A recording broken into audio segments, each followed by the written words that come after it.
네, 이어서 FOB 조건의 다양성에 대해서 우리가 좀 살펴보도록 하겠습니다. 자, 여기서부터는 잠깐만 인커텀스의 FOB를 머릿속에서 살짝만 좀 지우세요.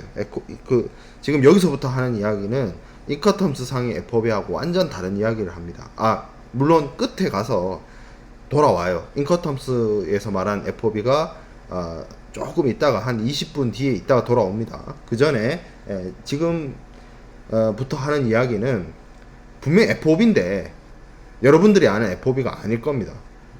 그게 이제 영국에서 출발한 클래식 FOB 혹은 국내용 FOB 이렇게 얘기를 하고 있어요. 그래서 FOB가 생각보다 다양해요. 다양한데 물론 당연히 우리가 알고 있는 인커텀스 상의 FOB도 있고 하지만 미국에서 사용되는 FOB의 경우에는 말 그대로 그 FOB 뒤에 이제 목적지를 적기도 하고 항구를 적기도 하고 선박을 적기도 하는 굉장히 다양한 형태의 FOB가 있습니다. FOB가 미국에서는 일종의 그들만의 미국만의 아메리칸식으로 사용했다라고 이해하면 될 것 같아요. 자, 그래서 원래 의미의 고유한 의미의 FOB는 국내 거래용이었어요. 그래서 국내 거래와 무역 거래를 연결하는 과정에서 사용이 됐습니다.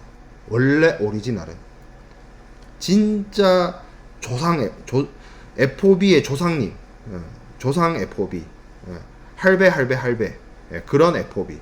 그게 이제 쉽게 말하면 고유의 FOB, 클래식 FOB 이렇게 표현을 했는데, 이 FOB가 오늘날의 FOB와 비교해 봤을 때 현물 거래이다라는 점에서는 같은데 그 사용이 국내용이에요. 그래서 앞서서도 말씀을 드렸던 것처럼 수출업자가 있고 수입업자가 있어서 이 둘 서로 다른 나라에 존재하고 있는 당사자들 사이에서 이루어지는 그런 FOB가 아니고요. 수출국 내에 수출업자가 있어요. 근데 이 수출업자한테 물품을 판매하거나 물품을 공급하거나 물품을 조달해주는 사람이 있을 거 아니에요? 수출국 내에서. 그러면 이 물품 공급업자가 매도인이 되고 이 수출업자가 매수인이 됩니다. 그게 클래식 FOB예요. 국내용 FOB. 자, 그래서 이 매수인이 쉽게 말하면 여기서는 이 지금 강의 자료에서 여기서 매수인이라고 하고 있는 사람이 뭐냐면 제가 말씀드렸던 것처럼 수출업자예요. 수출국 내에 있는 수출업자가 매수인이 되고 물품을 이 수출업자한테 판매해가지고 물품을 조달하는 사람이 매도인이 되는 거예요. 그래서 이 매수인이 결국엔 수출을 해야 되는 사람인 거잖아요. 그래서 이 사람이 배를 구합니다. 그렇겠죠.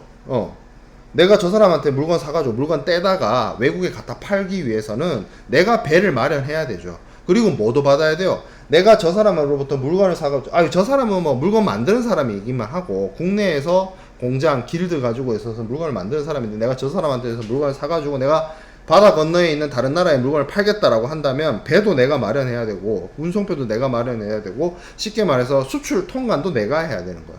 매수인이 수출 통관도 하고, 선복에 대한 준비도 하고, 수출 허가도 받고 하는, 그게 클래식 FOB였어요.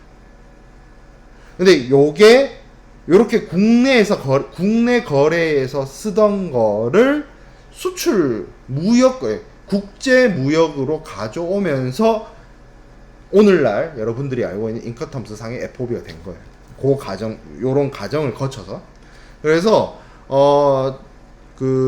이런 변화는 좀 살펴보면, 첫 번째, 매도인에게 고유한 FOB 조건상의 의무 외에 수출 FOB로 국제 무역에서 사용하는 FOB가 되면서 쉽게 말하면 매수인이 모든 거를 선박도 수배하고 선박도 지정을 하고 운송 도중에 발생되는 여러 가지 위험이나 멸실에 대해서 매수인이 책임을 지는데, 만약에 수출 FOB에서도 그런 걸 한다라고 쳤을 때 다 가능은 한데 애매한 게 뭐가 있냐면, 수입국에 있는 매수인이 수출국에 있는 매수인, 그 고유 FOB의 매수인처럼 수입국에 있는 사람이 다른 나라 와가지고 수출 통관하는 게 말이 안 되는 거예요.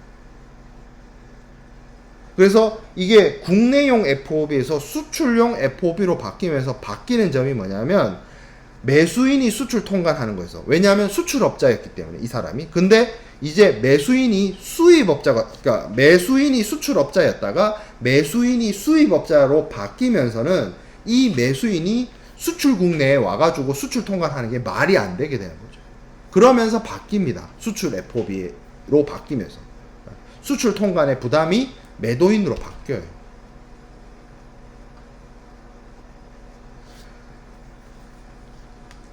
그리고 미국은 땅이 넓어요.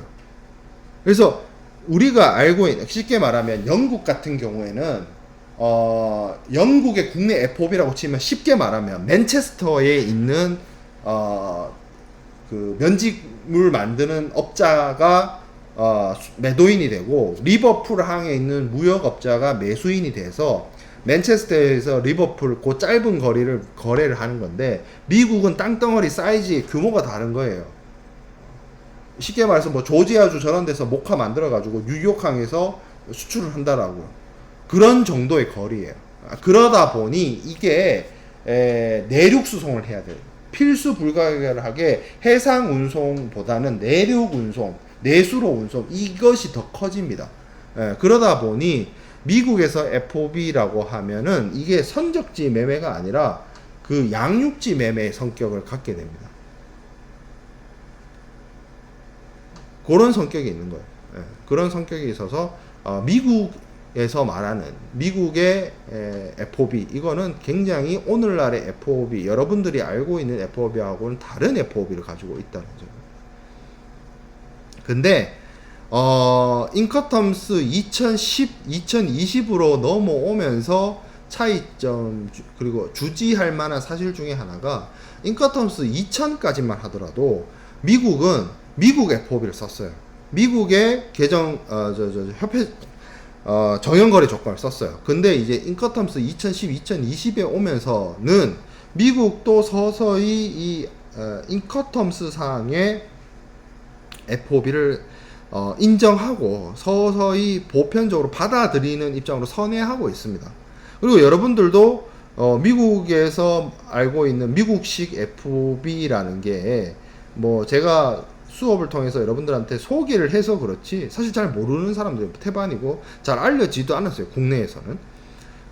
이게 뭐 그렇게 생각을 해보면 돼요. 미국에서 그러니까 미국이 우리가 정말 뭐 최근에도 미국 대통령이 한국을 방문하기도 해서 그리고 뭐 가장 오래되고 역사적이고 전통이 있는 동맹 얼라이언스 우리가 뭐 전 세계에서 대한민국이 얼라이언스라고 부를 수 있는 나라가 뭐 미국밖에 없는데 사실 역사와 전통이 있지만 미국 문화 그 되게 가까운 나라처럼 느껴지지만 미국 문화가 한국에서 안 받아들여지는 것 중에 것들이 되게 많이 있거든요.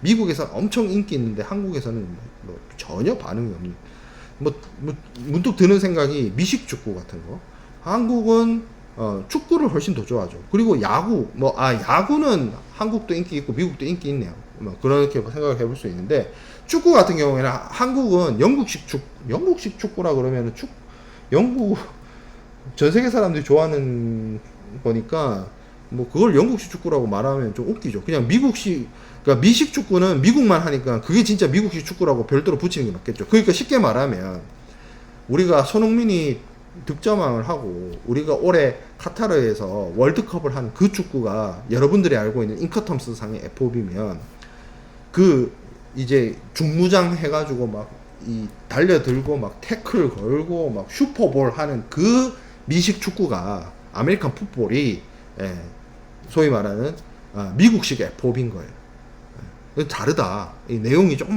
뭔가 좀 다르다. 그런 정도로만 알고 있으면 됩니다. 그리고 이게 실제 실무에서 적용이 안 돼요.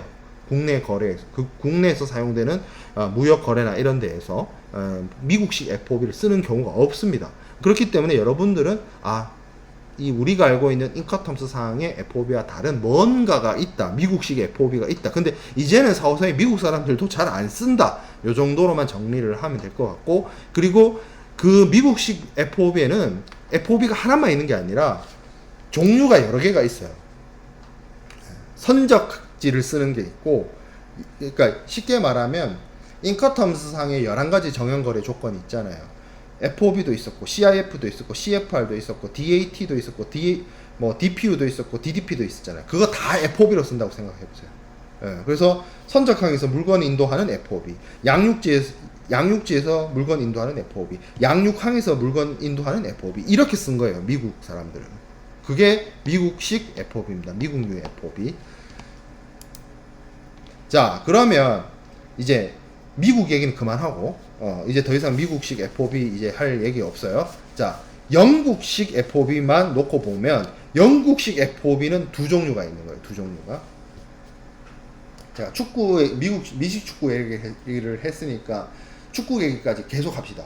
자, 여러분들이 손흥민이 득점왕을 한 축구, 카타르에서 우리가 좀 있으면 월드컵, 거기서 뭐 우루과이나 가나나 또 어디죠? 포르투갈을, 그 호날두를 만나겠죠, 월드컵에서. 그 축구가 당연히 1800년대 후반부터 널리 알려졌다라고 생각이 드는데, 세상에는 그런 축구만 있었을까요? 아닙니다. 축구에도 역사가 있어요. 이게 우리의 민속놀이 대표적으로 뭐 스타크래프트도 민속놀이지만, 스타크래프트 말고 진짜 오래된 민속놀이 중에 뭐가 있냐면 그 뭐 하투나 윷놀이가 있잖아요. 근데 윷놀이나 하투도 보면 동네마다 달라요. 경상도식이 있고 전라도식이 있고 그러니까 뭐 저도 그걸 다 디테일하게는 알지 않지만 동네마다 강파하는 방식이라든지 이게 게임의 룰이 다른 거예요.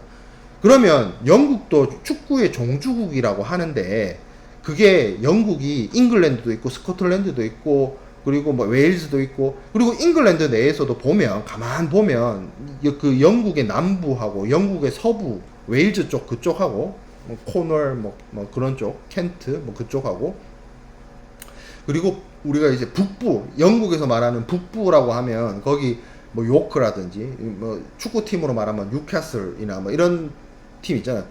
그런 영국의 북부 지역하고 잉글랜드 내에서의 북부 지역하고 런던을 중심으로 한 쪽하고, 이게 그냥 우리가 상식적인 상식이나 뭐 드라마나 영화를 통해서 봐도 분위기가 되게 많이 다르다는 걸 알잖아요.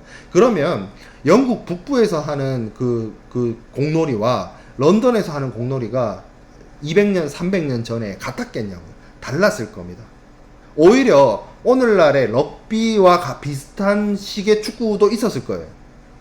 근데 어느 순간, 사실은 정확하게 말하면 FA, 영국 축구협회가 설립이 돼서 거기서 이게 FA가 추구하는 축구입니다라고 해서 딱 11명 11대 11의 그 규격화된 공간에서 발로서 공을 차서 상대방 골대에 공을 집어넣는 그런 게임의 룰이 딱 정해지면서, 그게 이제 150년 정도의 역사와 전통을 가지고 내려오면서 오늘에 이르는 거죠, 축구가. 그러다 보니 FOB도, 영국 내에서 FOB도 클래식한 FOB가 있고, 말 그대로 축구의 게임의 룰이 정해지기 전에 럭비와 비슷한 형태, 아마 그때 그런 것도 있지 않았을까요?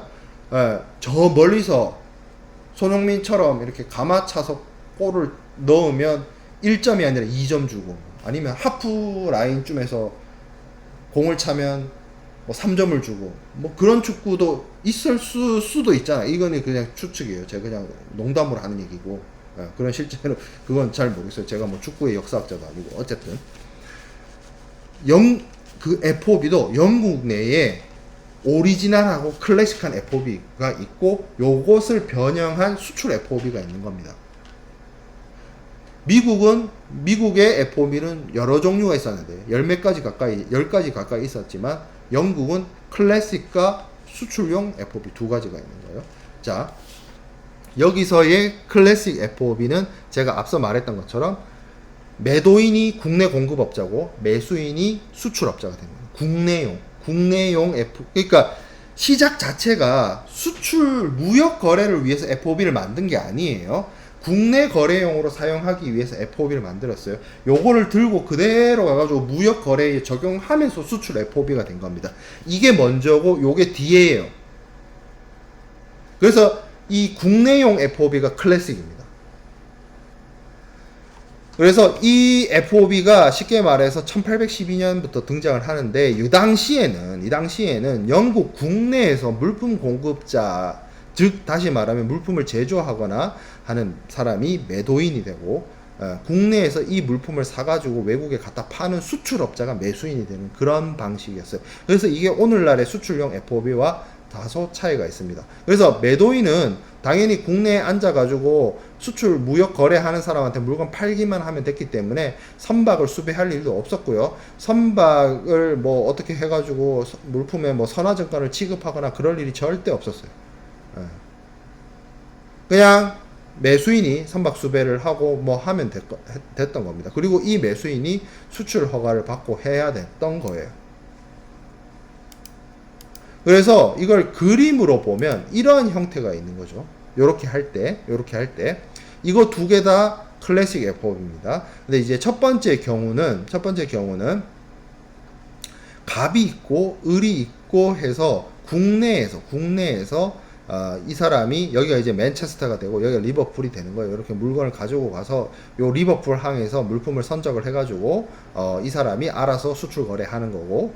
자, 여기는 제가 표시가 안 돼 있지만 여기가 항구고 여기도 항구예요. 그래서 국내인데 같은 나라 아닌데 예를 들어서 여기가 리버풀 항이고 여기가 런던이라고 칩시다. 그러니까 리버풀에서 배를 이용을 해서 런던에다가 물건을 갖다 줘요. 근데 이게 국내 거래인 거예요. 리버풀 항에서 물품 선적해가지고 런던 항에다 가져다 주면 그 같은 영구가 아니잖아요. 그러니까 이게 국내 거래인 거예요. 이게 두 개 다 국내 거래의 경우를 얘기를 합니다. 그래서 첫 번째 그림의 경우에는 매도인이 제조업자가 되고 매수인이 수출상이 됩니다. 그래서 물품의 인도 장소인 여기까지 물건을 가져다 주는 거는 매도인의 역할을 하는 것이고 그 이후에부터는 뭐 어떻게든 뭐 CFR이든 CIF든 뭐 다른 조건이든 알아서 외국에 있는 병하고 거래를 하게 되는 조건이고요. 이 그림 2는 그냥 그림만 보면 이게 그냥 국제무역 같이 보여지지만 이게 동일국 내에서 제가 예시를 들어놨죠. 미국의 뉴욕항에서 같은 미국 내에 있는 뉴올리언스 항까지 미국 내에 연안 수송을 하는 그런 경우, 그 국내 거래잖아요. 국제 거래 아니잖아요. 그 경우에 FOB를 사용하는 겁니다. 이 경우에는 마찬가지로 이 매도인은 물품의 본선 적재 내지는 본선을 적재하기 위한 정도까지만 하고 실제로 선박을 가져다 주거나 수출 통관을 하거나 이 물품의 선적 이후에 발생되는 여러 가지 부대적인 비용, 뭐 운임 이런 것들은 다 매수인인 수출업자들이 부담을 하는 게 오리지널 클래식 FOB였어요. 그렇죠? 그래서 이 두 가지 경우에는 크게 뭐 A항이 선적항이라는 점에서는 차이가 없고 다만 그림 1의 경우에는 A항에 있는 항구의 선박까지 물품을 인도함으로써 국내에 있는 어떤 선적지에서 물품의 인도가 이루어진다는 점에서 어떻게 보면 같고요. 그래서 이것이 FOB 조건이 선적지, 양육지 인도 조건이 아닌 선적지 인도 조건이라고 보통은 얘기를 하는데 어떤 의미에서는 여기까지 물품을 여기가 쉽게 말하면 무역 거래에서 봤을 때는 을과 병의 거래에서만 놓고 보면 여기가 선적지가 되고 여기가 양육항이 되잖아요. 근데 국내 FOB만 뜯어서 보면 여기가 선적지고, 그러니까 선적이란 말을 배에 실른다라고 생각하는 거를 넘어서서 운송을 위해서 운송인이 물품을 잡아서 이동을 시작을 했다라는 개념으로만 바라본다면 여기가 선적지가 되고 여기가 양육지가 되죠. 그래서 국내 FOB의 경우에는 이것이 양육지 인도 조건 내지는 도착지 인도 조건, 좀 정확하게 말하면 양육지 인도 조건이라는 표현보다는 도착지 인도 조건이라는 표현이 더 맞을 수도 있어요. 그리고 이것과 비슷하게 미국의 FOB 중에서 FOB the place of destination이나 FOB vessel 조건들이 이거 소위 말하는 그 클래식 FOB와 비슷합니다. 그래서 예를 들어서 FOB vessel 뉴욕이라고 하면 이제 여기가 뉴욕이 되는 거죠. 그래서 갑이 뉴욕 항까지 물건을 가져다 주는 양육지 인도, 양육지라기보다는 도착지 인도 조건이 되는 것이 클래식 FOB예요. 그리고 여기서는 그림을 이제 배에 실어서 옮기는 것이라고 했는데 미국의 경우처럼 여기가 해상 운송이 있는 것이 아니라 육상 운송이 있을 수도 있죠. 그렇죠. 이러다 보니 이 그림 1에 사용되는 FOB의 경우에는 이제 좀 주의를 할 필요가 있습니다. 이제 이거를 쉽게 말해서 수출용 FOB로 가지고 오면서 조금 이제 혼란이 시작이 되는 거죠. 그렇기 때문에 이 그림 1의 FOB에 대해서도 주의할 필요가 있고요. 그럼 어차피 이거는 수출 거래를 위한 것이 아니라 국내 거래를 위한 것이기 때문에 그런 것이고, 그림 2의 FOB 같은 경우에는 갑사하고 을사가 지정 선박에 물품을 선적하고 그걸로 하면 이제 매도인의 인도 의무는 다하게 되는 것이고, 그 이후에 물품의 소유권이나 위험이나 이런 것들은 다 매수인에게로 넘어간다는 점에서는 수출 FOB와 비슷하지만, 수출 FOB와 그림 2가 다른 점은 그림 2는 철저하게 한 나라 안에서, 쉽게 말해서 뉴욕에서 뉴올리언스까지, 뭐 예를 들어서 리버풀에서 런던까지의 어떤 이동, 이거를 이야기하는 게 그림 2입니다. 요거. 그래서 그런 점에 있어서의 차이가 있다.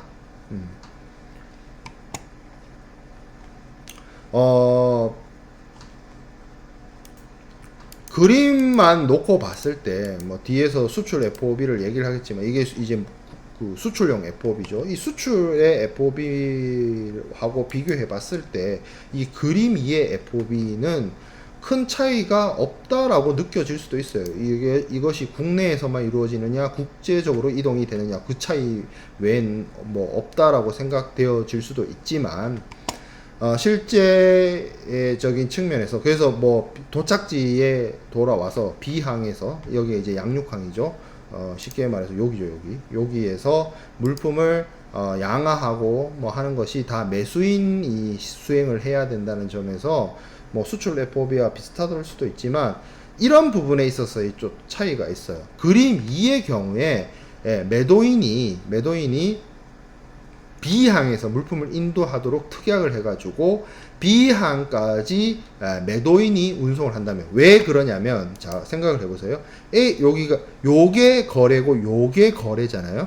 여기가 매도인이고 매수인이고, 여기가 매도인이고 매수인이고, 여기가, 그래서 수출 무역 거래를 기준으로 보면 여기가 선적지지만, 요 국내용 거래, 국내 거래만을 한정을 해서 좁게 보면 여기가 양육지 도착지가 되잖아요.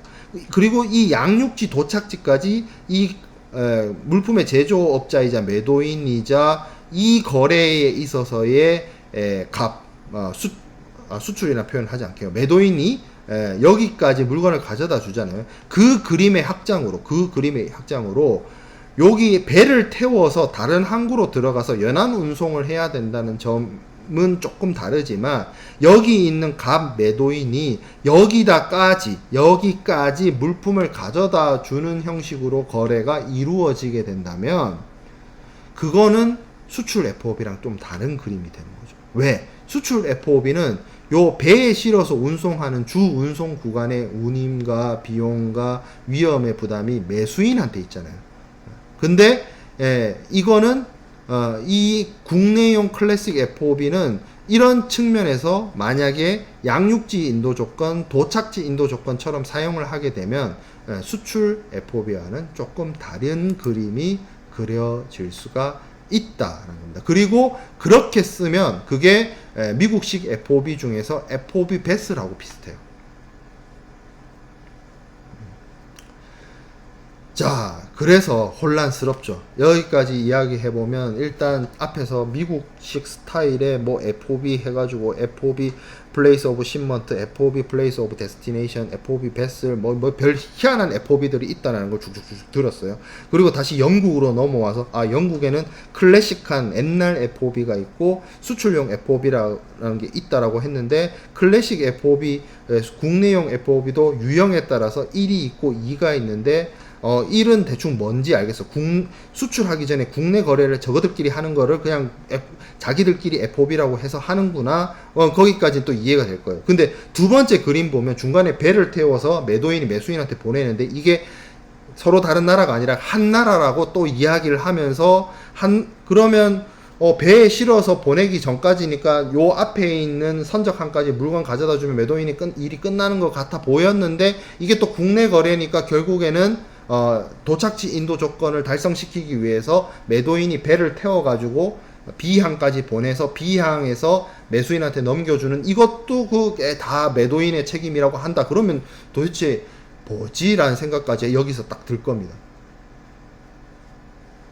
여기까지가 지금 방금 한 수업의 내용의 요약이죠. 그러면 여기서 다시 뭘 불러오느냐. 머릿속에서 저 멀리 치워버렸던 걔를 불러들이세요. 인커텀스 FOB 다시 인커텀스 FOB를 다시 불러와서 이제 생각을 해봅시다. 자, 그러면 가장 비슷한 게 뭐였어요? 가장 마지막에 말한 국내라고 하는데 중간에 바다가 있어서 연안 운송을 해야 되고 거기서 뭐 물품을 선적을 해가지고 보내고 하는 그 FOB까지 있죠. 그 FOB하고 인커텀스 상의 FOB하고 비교를 해보면 FOB, 인커텀스 상의 FOB 조건은 매매 당사자 간에 물품 인도가 일종의 해상 운송인이 이행 보조자로서 수행되는 해상 매매로서 인식을 하고 있지만 FOB를 항공 운송에서도 쓰고 복합 운송에서도 쓰고 뭐 해요. 예. 그렇기 때문에 이런 형식으로든 저런 형식으로든 쓸 수가 있다라는 거예요. 예. 그리고 그것도 당사자들이 어떻게 계약을 하고 기존에 있었던 국내용 FOB를 어떻게 활용하느냐에 따라서 달라지는 문제입니다. 그러니까 매도인이 여기까지 물건을 가져다 줄 수도 있고요. 특약으로 매도인이 그냥 여기서 던져줘 가지고 매수인이 그 이후에 발생되는 모든 비용이나 현실적인 것들을 다 처리할 수도 있다는 거예요. 예. 요게 국내용 클래식 FOB에 대한 설명이었고 국내용 클래식 FOB의 종류입니다. 자, 그러면 국내용 FOB 혼란스러운 거 이제 그만 보고 무역 거래로 넘어옵시다. 무역 거래용 FOB를 보자고. 자, 이거 그림 보면 많이 봤죠. 뭐랑 봤어요? 지난 시간에 우리가 그림 엄청 11개 봤죠. 그 그림이랑 비슷하게 생겼죠. 그래서 무역 거래에서 사용을 하는 겁니다. 여기가 수출국, 여기가 수입국, 매도인이 수출업자, 매수인이 수입업자가 됩니다. 그래서 이 경우에 매수인이 본선을 지정하거나 수배하거나 하고 매도인은 물품의 본선 적재를 하고 그 이후에 발생되는 위험이라든지 비용은 을이 부담하는 그러한 경우가 이제 소위 말하는 무역 거래에서 사용하는 FOB가 되는데 요 그림 1에 있어서 어떤 측면이 달라졌죠? 수출 통관을 매수인이 한다는 점이 달라졌고요.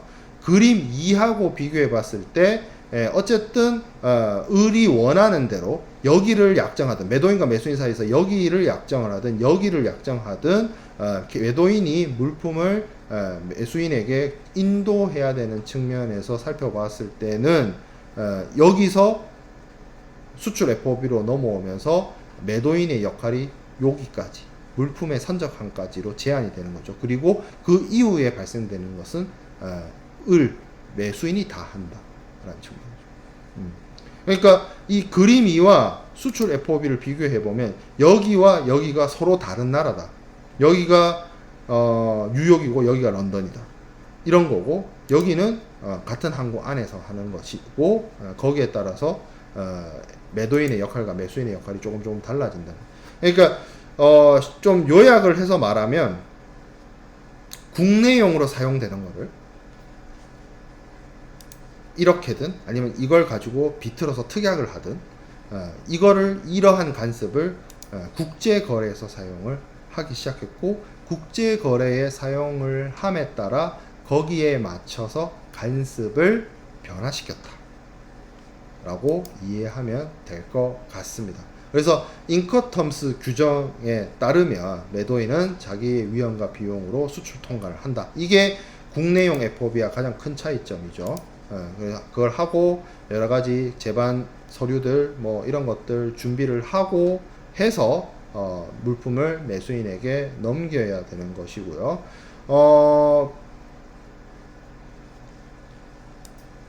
미국식 FOB 중에 FOB 배슬이라고 하는 것이 있는데 그 경우에는 매수인이 수출 통관 의무를 가지고 있어요. 그러니까 쉽게 말하면 이거랑 같은 거죠. 이거랑 같은 건데 그거를 이제 인커텀스로 가지고 올 때 수입국에 있는 수입업자가 수출국에서 수출 통관을 하는 것이 바람직하지 않기 때문에 그 부분에 있어서는 좀 내용을 바꾸게 되는 거죠. 수출업자가 수출 통관을 하고 수입업자가 수입 통관을 하는 방식으로. 그게 인커텀스상의 FOB입니다. 그렇다 하더라도 수출 통관의 의무가 수출업자가 한다.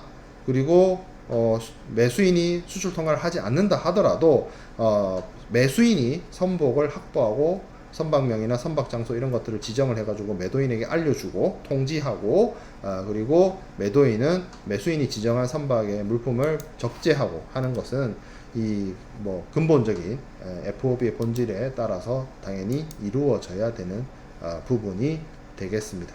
자, 그래서 FOB의 어떤 종류, 여러분들이 단순히 인커텀스상의 FOB만 알고 있었던 것에서 벗어나서 FOB의 근원, 조상이라고 할 수 있는, 조상님이라고 할 수 있는 영국의 클래식한 FOB에 대해서 살펴보았습니다.